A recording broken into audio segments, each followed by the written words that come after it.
Sydney వేదికగా Bharat Australia మధ్య జరిగిన మూడో వన్డేలో టీమిండియా అద్భుత విజయాన్ని నమోదు చేసింది. రోకో జోడీ బ్యాట్ తో విరుచుకుపడడంతో వార్ వన్ సైడ్ గా ముగిసింది. రోహిత్ శర్మ, విరాట్ కోహ్లీలు సెంచరీ, హాఫ్ సెంచరీలతో చెలరేగిపోయి బ్యాట్ తో ఆస్ట్రేలియా బౌలర్లపై విరుచుకుపడి భారీ విజయాన్ని నమోదు చేసింది. గత 2 మ్యాచ్ల్లో టాస్ ఓడిపోవటం వల్ల ముందుగా బ్యాటింగ్ చేసి సిరీస్ ను కోల్పోయిన టీమిండియా ఈసారి కూడా టాస్ ఓడిపోయి ఆస్ట్రేలియా కెప్టెన్ మార్స్ టీమిండియాకు చేజింగ్ అవకాశాన్ని ఇచ్చాడు. దీంతో తొలుత బ్యాటింగ్ చేసిన ఆస్ట్రేలియా 46.4 ఓవర్లలో 236 పరుగులకి ఆలౌట్ అయింది. ఆరంభంలో ఆస్ట్రేలియా తొలి వికెట్ కు 61 పరుగులు జోడించారు. దీంతో ఈ మ్యాచ్ లో భారీ స్కోరు నమోదు చేస్తుందని అంతా అనుకున్నారు. అందులోనూ సిరీస్ గెలవడంతో రెచ్చిపోయి ఆడే అవకాశం ఉన్నట్లుగా తన బ్యాటింగ్ తీరును కొనసాగించారు. కానీ టీమిండియా బౌలర్లు ఒక్కసారిగా పుంజుకొని ఆస్ట్రేలియా బ్యాటింగ్ పతనాన్ని శాసించారు. మ్యాట్ రెన్సేవ్ హాఫ్ సెంచరీ, అలాగే మిచెల్ మార్ష్ 41 పరుగులతో చెప్పుకోదగ్గ ప్రదర్శన చేశారు. మిగతా వారంతా విఫలమయ్యారు. టీమిండియా బౌలర్లు హర్షిత్ రాణా 4 వికెట్లు తీసి ఆస్ట్రేలియా పతనాన్ని శాసిస్తే వాషింగ్టన్ సుందర్ 2 వికెట్లు తీశాడు. ఇక మిగతా వారికి తలా 1 వికెట్ దక్కింది. ఇక 237 పరుగుల టార్గెట్ తో చేజింగ్ కు దిగిన టీమిండియా ఆరంభం నుంచే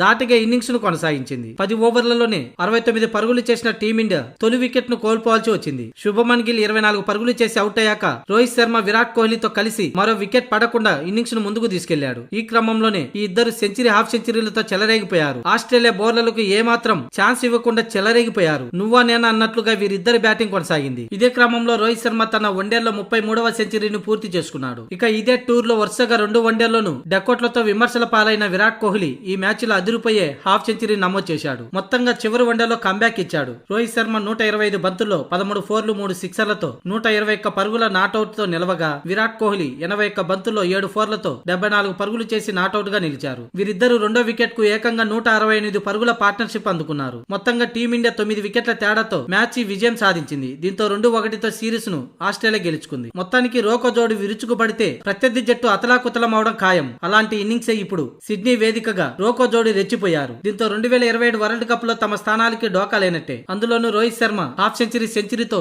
ఈ సిరీస్ లో టాప్ స్కోరర్ గా నిలిచాడు.